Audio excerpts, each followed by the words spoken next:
Most people started off the day like this. They woke up, took a shower, then they went in front of the mirror, checked the face, maybe shaved the beard, brushed their teeth, checked their clothes. Some even checked the door, make sure it was locked before they left the house.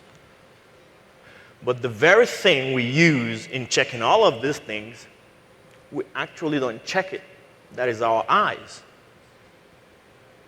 And it leads us to severe consequences, especially for children, where 80% of their learning comes through their eyes. I'll share a few examples with you. Let's explore the story of Piper. She was a very young girl. At her age, her peers were all very curious and adventurous, getting into things. Mom, what is that? Dad, what is this? But Piper was different.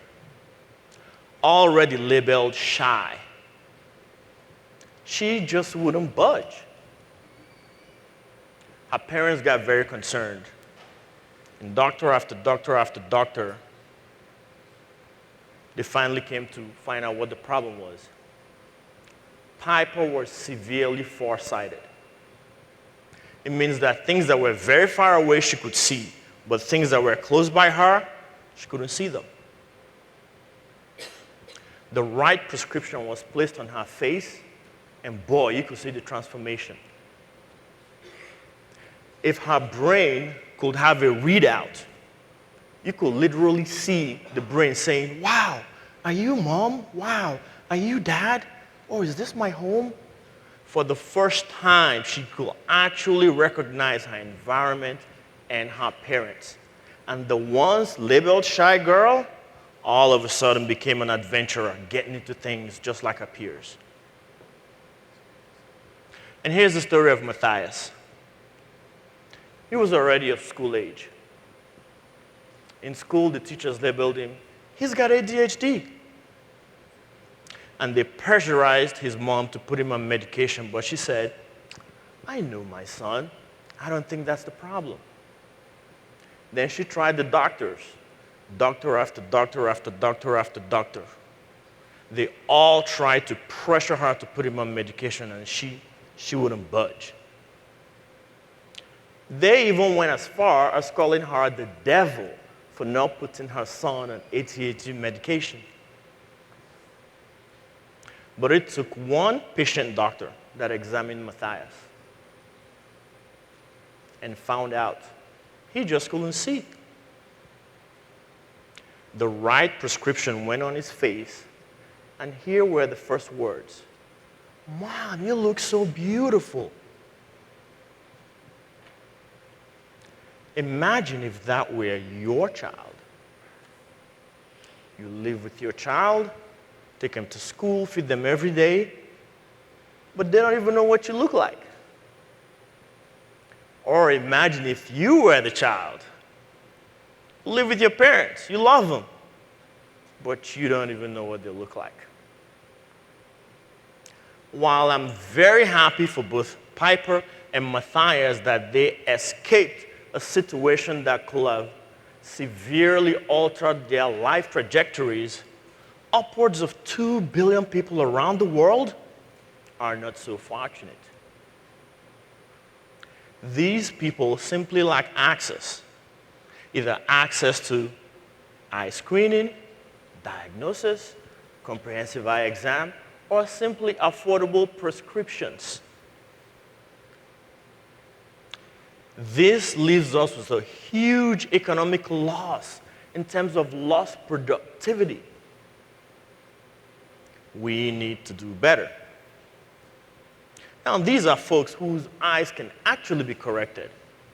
But what about those who have actually gone through the whole diagnosis and exams and can no longer be corrected?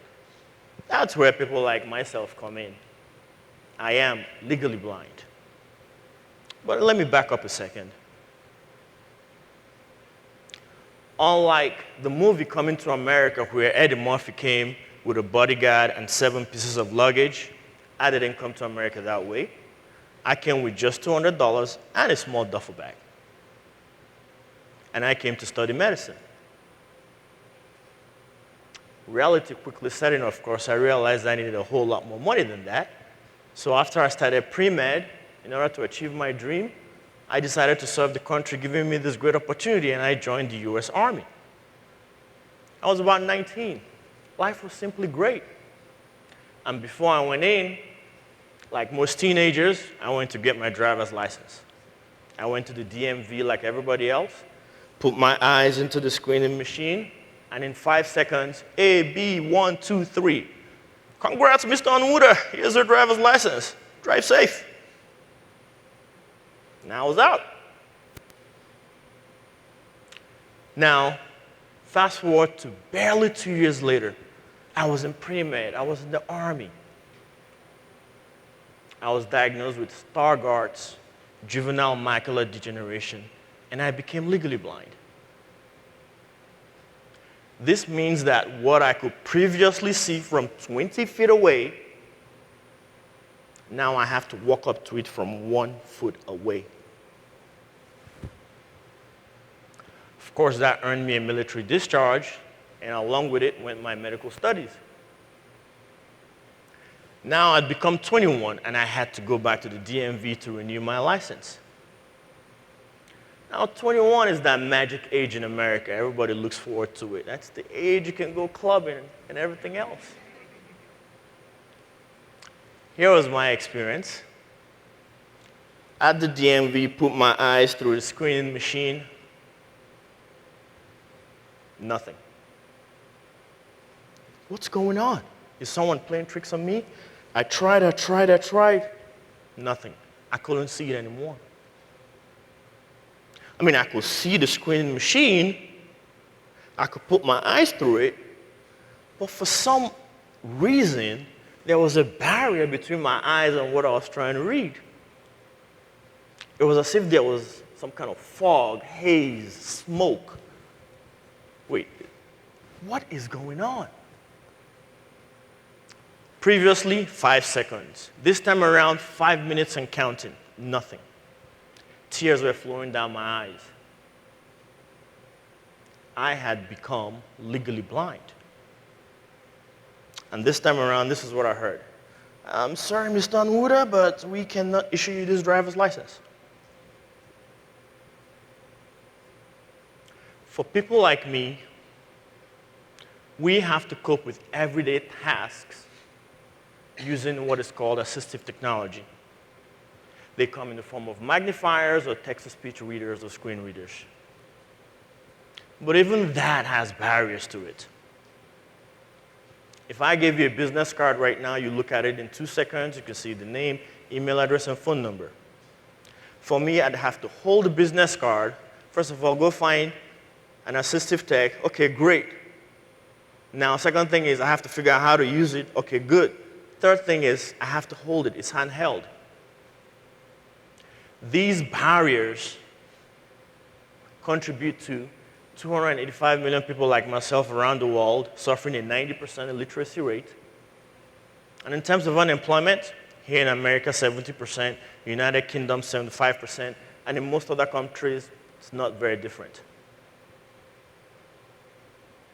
Now let's pause for a second and ask ourselves,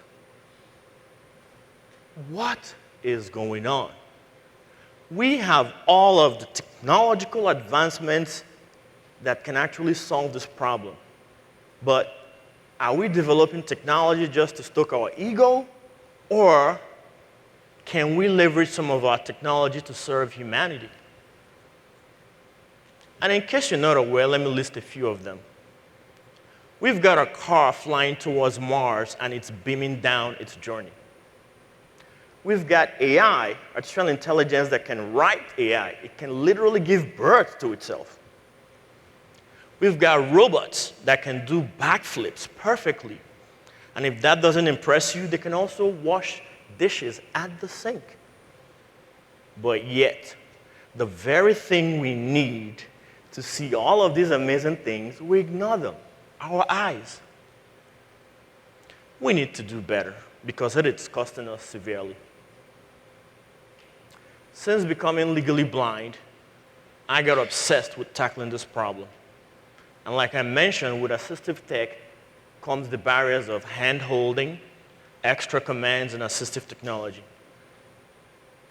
So I kept innovating, and I came up with a way to provide hands-free assistive technology, automated commands, and that's how I came up with hands-free brain control for blind assistive technology. And we'll show you a demo.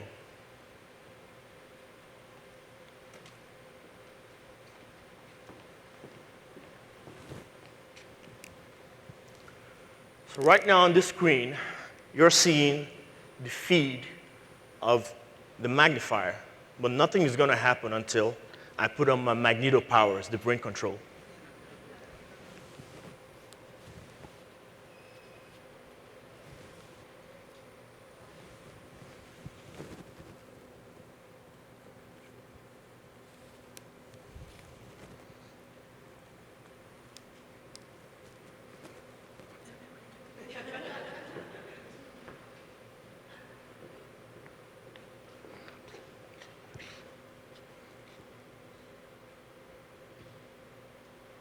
So what you're seeing is my brain waves actually enabling me to drive this magnification, and now I can zoom in and zoom out by simply thinking. This is think and zoom.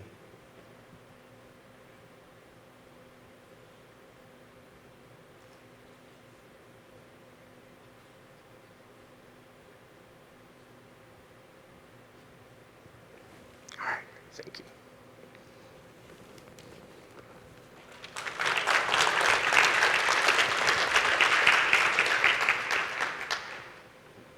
So this can help people like me by making sure it gives us greater user experience, improved productivity, and enhanced functionality.